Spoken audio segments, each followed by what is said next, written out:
Yeah, hello New Creation Family Church. Well, today marks the start of a new month, and it also marks the beginning of a new phase or a stage in our lockdown.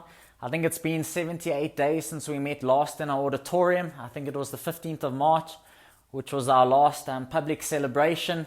And we are fortunate that we've been able to do church online. We've been able to run our life groups via Zoom, and our life group meetings have really done well in this time. We've also been able to have our kids ministry and our youth ministry meet online.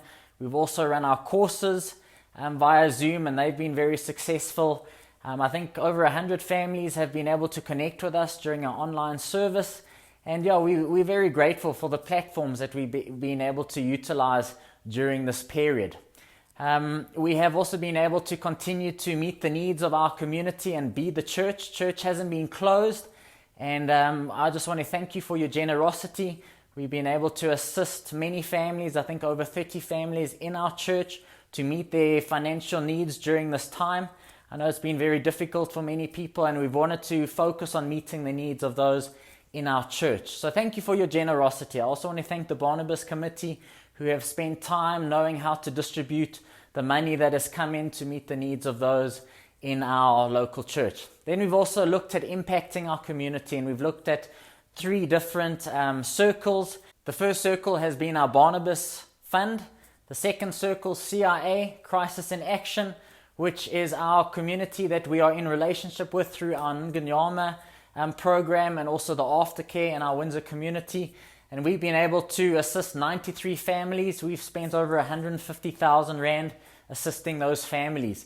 Then we've gone beyond that circle 2 to circle 3, and that's to our wider Windsor community and Robin Hills community, where we've been able to support 503 families in that wider circle. Every day we keep getting messages of people that need food. Right now we have a list of families that are in desperate need. So there's great work to be done as a church in meeting the needs of our community, impacting the community that God has placed us in.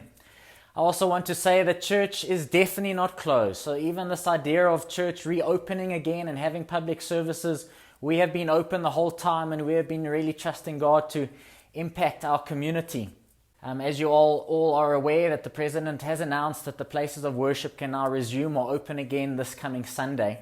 As a leadership team, we have studied the Government Gazette. We've looked at all the regulations, the registration process that everyone would have to go through, putting down the details of people they come in contact with. You would have to be medically screened. You'd have to come into our facility. There would be no socializing. You'd have to wear a face mask. There would be no tea and coffee and fellowship after the service. During that service, we would only have one person leading worship. So the idea, the picture that you may have of coming back to the church wouldn't be what we would be allowed to do anyway. And we also have to take into consideration the school that meets on our property.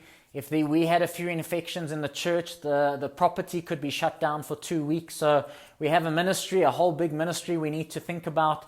So the short answer to the question, are we going to meet again this coming Sunday, is no for now. We're going to take it step at a time. We also feel that we are entering June and July, winter. We know that the infection rate is increasing day by day, so we feel that it is unwise to start our public celebrations just yet. But the answer being no for now doesn't mean we won't open again maybe in August and September, but we will take it step at a time. We will keep meeting as a leadership. We'll keep deciding when is the best time that we feel God has called us to meet again in our church building. We will continue to do church online. We'll continue to meet in our life groups. We'll continue to engage with our wider community. We are impacting and touching people that we would never have been able to engage and impact if we were still sitting in our auditorium walls. So God is doing something. We're excited about what He's doing. We're excited about the opportunities that we have. So please, would you continue to engage with your church members and your church families. Please continue to connect. There's such a danger of us feeling disconnected in this time. So put in the effort, phone people, connect with people via WhatsApp and Zoom, and let's continue to trust that we can still be His community in this time, and we can then continue to impact the community that God has called us to impact. If you have any questions, you'd like to talk to us, please contact our church office. A pastor would happily call you back and answer any questions. But we love you.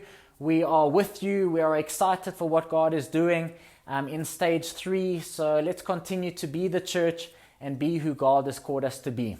Look forward to updating you in some of the next coming weeks with what lies ahead. God bless you.